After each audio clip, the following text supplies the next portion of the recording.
Welcome back to our YouTube channel में आपका स्वागत है।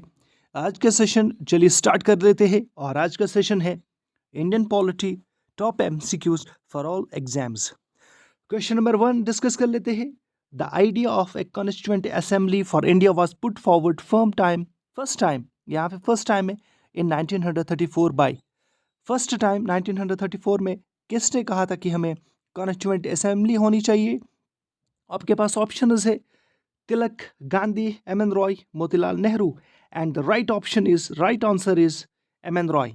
एम एन रॉय के बारे में थोड़ा सा हमने एक्सप्लेनेशन भी ऐड किया हुआ है, you can check it. Question number 2 discuss कर लेते हैं। Question number 2, in which year did the Indian National Congress for the first time demanded a constituent assembly.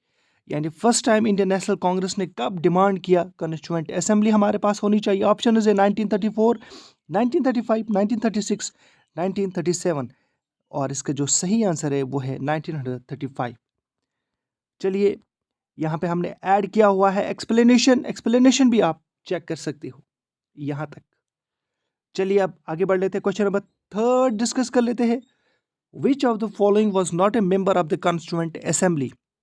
Doctor Rajendra Prasad, M K Gandhi, H C Mukherjee and doctor Sachchidananda Sinha. इसका जो सही answer है वो है M K Gandhi was not a member of constituent assembly, यानी option B is the right answer. Question number 4 discuss कर लेते हैं। क्वेश्चन नंबर 4 है which of the following was elected as the temporary president of the constituent assembly. जो constituent assembly पहली बार जब बनी, पहली जब मीटिंग हो गई तो उसमें जो प्रेसिडेंट था उस वक्त एक टेम्पररी प्रेसिडेंट बनाया गया। वो कौन थे, उसका नाम क्या था। चलिए आगे पढ़ लेते हैं। उसका नाम था, ऑप्शंस आपके पास मौजूद है, doctor Rajendra Prasad, Jawaharlal Nehru and H C Mukherjee. Third option is doctor Sachchidananda Sinha and the right option is doctor Sachchidananda Sinha was the जो है वो पहले प्रेसिडेंट थे, इंटरिम प्रेसिडेंट यानी temporary president of constituent assembly, क्योंकि वो एक ओल्डेस्ट मैन था। Sachchidananda Sinha was the oldest member of the constituent assembly, इसीलिए उन्हें टेम्पररी प्रेसिडेंट बनाया गया था। क्वेश्चन नंबर 5 डिस्कस कर लेते हैं। क्वेश्चन नंबर 5 है which of the following was elected as the president of the constituent assembly. उसके बाद जब टेम्पररी प्रेसिडेंट पहली मीटिंग में थे, उसके बाद दूसरी मीटिंग जब हो गई, यानी उसी मीटिंग में सेकेंड मीटिंग के लिए एक नया प्रेसिडेंट बनाया गया, फर्म प्रेसिडेंट बनाया गया, और वो है डॉक्टर राजेंद्र प्रसाद, जो कि पहले इंडिया के प्रेसिडेंट भी है। First president of India doctor Rajendra Prasad and he was also the president of constituent assembly. Question number 6 discuss कर लेते हैं। क्वेश्चन नंबर 6 है on which day did the constituent assembly hold it's first meeting. पहली meeting constituent assembly की कब हो गई, किस डेट को हो गई कॉन्स्टिट्यूएंट असेंबली की पहली meeting.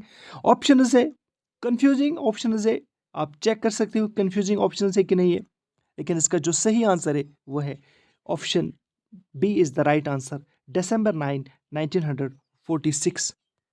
Very important. This question has been asked multiple times in various exams. Always asked questions में इसका शुमार होता है। क्वेश्चन नंबर 7 है ये, on which date historic objective resolution was moved in assembly by Jawaharlal Nehru. यानी ऑब्जेक्टिव रेजोल्यूशन किसने लाया, जवाहरलाल नेहरू ने लाया, और ये किस डेट को उसने लाया था कॉन्स्टिट्यूएंट असेंबली में। यह लाया था उन्होंने, ऑप्शंस आपके पास मौजूद है 9 नवंबर, 10 दिसंबर, 12 नवंबर 1946 रिस्पेक्टिवली। उसके बाद फिर जो लास्ट आंसर है, इसका जो सही आंसर है वो है ऑप्शन डी, यानी ऑब्जेक्टिव रेजोल्यूशन 13 दिसंबर को 1946 में जवाहरलाल नेहरू ने जो है वो लाया था कॉन्स्टिट्यूएंट असेंबली में। क्वेश्चन नंबर 8 डिस्कस कर लेते हैं। The Mountbatten plan is also called the partition plan.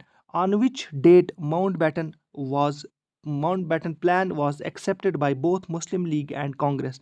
यानी किस डेट को जो है वो एक्सेप्ट किया गया Mountbatten plan both by Indian National Congress and Muslim league. इसका जो सही आंसर है वो है option A is the right answer, 3 जून। और माउंटबैटन प्लान को 3 जून प्लान भी कहा जाता है, यानी option A is the right answer. Question number 9 discuss कर लेते हैं। क्वेश्चन नंबर 9 है drafting committee had how many members. Drafting committee के कितने मेंबर्स थे, तो इसका जो सही आंसर है वो है 7 मेंबर्स थे ड्राफ्टिंग कमिटी के। क्वेश्चन नंबर, अब जी हाँ, 7 मेंबर्स, कौन कौन से 7 मेंबर्स थे, ये भी क्वेश्चन पूछा जाता है, पूछा गया है ये। चलिए हम पढ़ लेते हैं। पहला, doctor B.R. Ambedkar was the chairman of the drafting committee.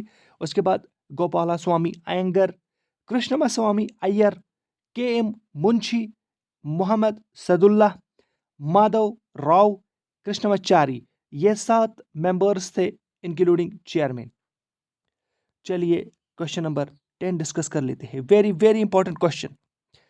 Draft of constitution was passed and adopted by Constituent Assembly on which date? आपके पास ऑप्शंस है 24 नवंबर 1949, 26 नवंबर 1949, 24 जनवरी 1950 एंड 26 जनवरी 1950। इसका जो सही आंसर है वो है 26 नवंबर 1949 को ड्राफ्ट ऑफ कॉन्स्टिट्यूशन को अडॉप्ट किया था, यानी कॉन्स्टिट्यूएंट असेंबली ने। जी हाँ, याद रख लीजिए कि यहाँ पे जो कॉन्स्टिट्यूशन को अडॉप्ट किया गया था 26 नवंबर 1949 को, इन्फोर्स हुआ था 26 जनवरी 1950, 26 जनवरी 1950 को इन्फोर्स हुआ था। First time Purna Swaraj day was celebrated on which date? किस डेट को पूर्ण स्वराज डेट जो है वो सेलिब्रेट किया गया था? तो इसका जो सही आंसर है वो है 26 जनवरी 1930। Option D is the right answer. और यही वजह था क्योंकि पूर्ण स्वराज जो है वो सेलिब्रेट किया गया था 26 जनवरी 1930 को, इसीलिए जो हमारा जो कॉन्स्टिट्यूशन है इसीलिए वो इन्फोर्स भी इसी डेट को होता है। यहाँ पे लिखा गया है एनफोर्समेंट। चलिए क्वेश्चन नंबर 12 डिस्कस करते हैं। Who coined the new name of drafting committee? Drafting committee का ये इंपॉर्टेंट क्वेश्चन है, काफी इंपॉर्टेंट क्वेश्चन है। Who coined the new name of drafting committee as drifting committee? Drafting committee को drifting committee का नाम किसने बताया? For longer time consuming drafting, क्योंकि उन्होंने काफ़ी टाइम लगाया ड्राफ्ट करने में कॉन्स्टिट्यूशन को। इनका नाम किसने कॉइन किया? Drifting committee. Option are Jawaharlal Nehru, second option is Sardar Patel, Naziruddin Ahmad and Granville Austin. इसका जो सही आंसर है वो है नजीरुद्दीन अहमद ने ड्राफ्टिंग कमेटी को ड्रिफ्टिंग कमेटी का नाम दिया। क्वेश्चन नंबर 13 डिस्कस कर लेते हैं। क्वेश्चन नंबर 13 है very important. Who gave the statement that constituent assembly was a one party body in an essentially one party country? यानी एक वन पार्टी बॉडी है ये एक वन पार्टी कंट्री में। इसका जो सही आंसर है option D is the option B is the right answer. Option B is the right answer. इन्होंने ग्रैनविल ऑस्टिन ने कहा था कि जो कॉन्स्टिट्यूएंट असेंबली है वो वन पार्टी बॉडी है, यानी option B is the right answer. Question number 14 discuss कर लेते हैं। क्वेश्चन नंबर 14 है who gave the statement that constituent assembly is a body of Hindus? Very important. Who gave this statement that Constituent Assembly is a body of Hindus? Option C is the right answer. Lord Viscount Simon said that Constituent Assembly is a body of Hindus.